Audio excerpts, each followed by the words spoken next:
ये new India है और इसके सपनों का विस्तार, इसकी उड़ान असीम है। वाह क्या सीन है। तो भैया अमृतकाल का नया भारत देखा? अब बीजेपी वाले खुलकर कुलदीप सिंह सेंगर का समर्थन करने लगे।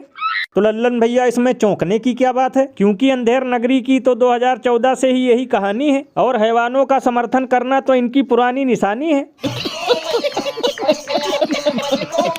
बताओ, ये सब देखकर तो आज हम पे पाकिस्तान और बांग्लादेश भी हंस रहा होगा, क्योंकि ऐसे नमूने तो वहाँ भी नहीं मिलेंगे। लल्लन भैया मेरे हिसाब से अब इन लोगों को अपनी पार्टी का नाम ही बलात्कारी बचाओ पार्टी कर देना चाहिए, क्योंकि अभी तक ये लोग कुलदीप सिंह सेंगर को बचाने के लिए देशवासियों को गुमराह ही कर रहे थे, लेकिन अब खुलकर मैदान में आ चुके हैं कि ये हमारा ही डीएनए है। भैया इसीलिए तो लोग घनघोर बेइज्जती करते हुए ये कहते हैं कि जब ये जुमला पार्टी वाले अपनी बेटियों के साथ करवाते हैं गंदा काम, तो रेपिस्टों के साथ तो खड़े होंगे ही खुलेआम। गजब बेइज्जती है। और भैया आजकल मुझे सबसे ज्यादा हंसी तो उन धर्म के ठेकेदारों और कट्टर सनातनियों पे आ रही है, जो पिछले 10 साल से हिंदू जगा रहे हैं, क्योंकि इस अन्याय के खिलाफ ये सारे ढोंगी कहीं नजर नहीं आ रहे हैं। बताओ, इन लोगों से बड़े देशभक्त तो आज वो लोग साबित हो रहे हैं जिन्हें कल तक छपरी कहा जाता था। देखेगा, घबराना नहीं। ए सुनो, ये सब क्या डालते रहते हो तुम? एक ही हुआ या रावली थी, तुमको मना किया है ना कितनी बार। इसका मॉल नहीं पता कैसा है, साले झूठे केस में जेल में डाल देंगे तुमको। मुझे जेल नहीं होगी, मेरे पास गर्लफ्रेंड है। लॉयर है। मैंने उसको बोला अगर मुझे जेल हो जाए तो मेरे पे रेप केस लगा देगी, और रेप क्रिमिनलों को तो बेल मिल ही जाती है।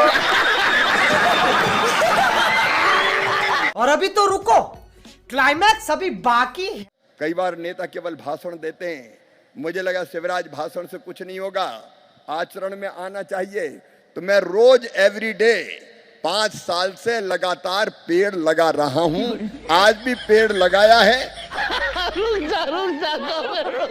तो भैया सुना, शिवराज मामा पिछले 5 सालों से हर दिन एक पेड़ लगा रहे हैं। लेकिन लल्लन भैया मैंने तो सुना है कि अभी कल ही इन लोगों ने भोपाल के पास खनन माफियाओं को 6000 से अधिक पेड़ काटने की अनुमति दी है। अरे बाप रे, ये तो धोती खोल रहा है। लल्लन भैया कभी कभी तो मैं सोचता हूँ कि इन जुमला पार्टी वालों को ठगने की ट्रेनिंग देता कौन है, क्योंकि इनसे बढ़िया बेवकूफ तो ट्रेन में सामान बेचने वाले भी नहीं बना पाते।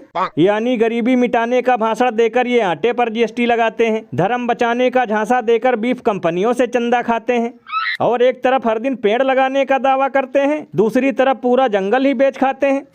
भैया इसीलिए तो इस पर महान कवि बाबा लपेटू दास ने कहा है कि ये लोग केवल भाषण में ही लंबी लंबी छोड़ रहे हैं, बाकी पूरे देश को रसगुल्ले की तरह निचोड़ रहे हैं।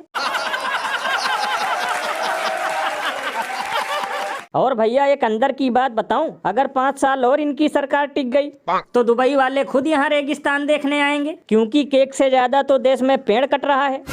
ये बिल्कुल सही कहा आपने। वैसे भैया शुक्र है शिवराज मामा ने ये नहीं कहा कि हम पिछले 5 सालों से लगातार किसानों की आय दोगुनी कर रहे हैं, वरना सांड भी इन्हें गाली दे रहे होते।